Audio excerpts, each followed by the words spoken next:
Hey guys, Lyra here. Is society losing its morals? What is going on with society? Why are more people getting divorced? Why are women having more sex? Like, why are we seeing crazy stuff in the media like Nicki Minaj and her Anaconda Big Booty song? I know you know what I'm talking about, those like music videos with all kinds of nudity and sexuality. Like, what is happening? Is our society falling apart? Is it collapsing? What is going on?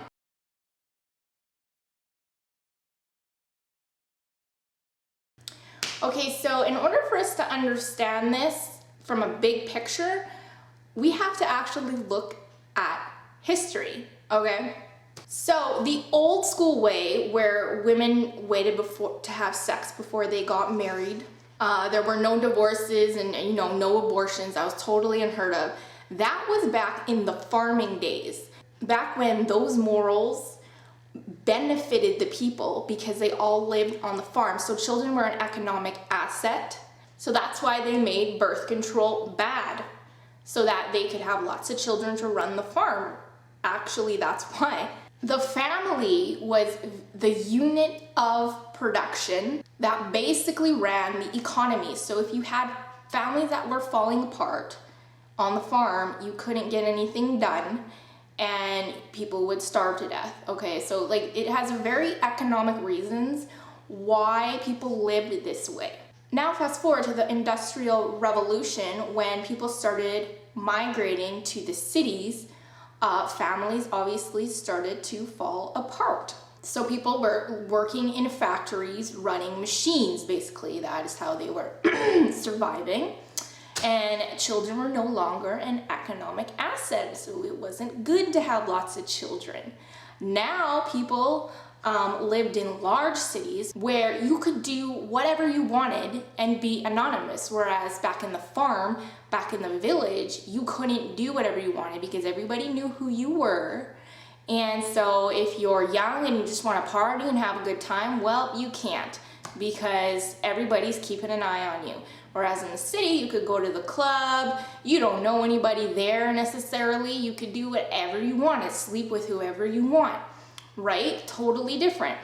Another huge factor in our change of morality were the wars.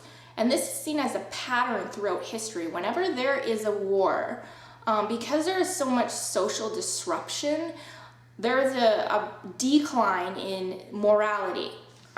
This has gone back as far as 399 BC in the time of Socrates. And I'm getting all this information from this book called The Lessons of History here. It's an awesome book all about history. It's like super short, but so interesting, and it's by Will Durant. And he says that sin has flourished in every age, So this is nothing new. Don't think that, oh my God, like this has never happened before. Our society is gonna crumble and fall apart. Realize that there's cycles here, okay? So maybe in the distant future, we'll have this really strict moral code again, you know?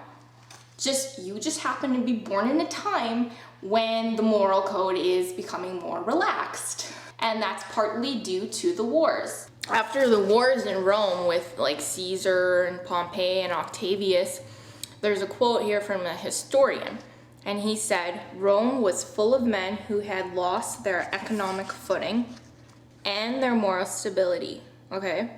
Soldiers who had tasted adventure and had learned to kill. Citizens who had seen their savings consumed in the taxes and inflation caused by war. Women dizzy with freedom, multiplying divorces, abortions, and adulteries.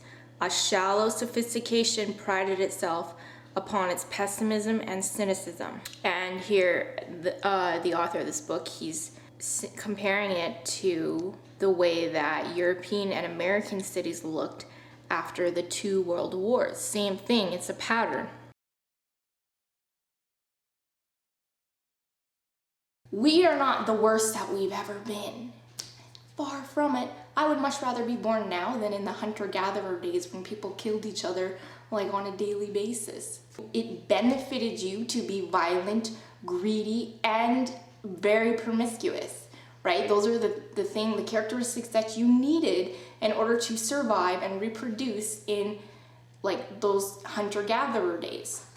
And also realize that throughout history, the gifts of charity have almost equaled the cruelties of battlefields and jails. So there have been many good things that have been happening. Lots of, people giving to the less fortunate, lots of acts of charity. They're just not as interesting, so historians didn't write about them as much. But they were there, and the good in humans has always existed as well. And it obviously exists today too. You see a lot of good things happening today if you really, look for it. So we're going through a transition right now. We might, like he's saying, we might again establish some more normality. But just, don't stress about it. This is part of history. You're part of history, and you just happen to be born in this transition period. So I thought that was super interesting, and I just really wanted to share it with you guys and just to give you a big picture view. And I hope that you liked it, and I will talk to you guys later. Bye. Hey guys, it's Lyra here. So today's video is going to be all about how you can boost your willpower, increase your willpower so you get more things done, as well as cut out all the bad things that you don't want happening in your life, all the bad habits. So the way to increase your willpower is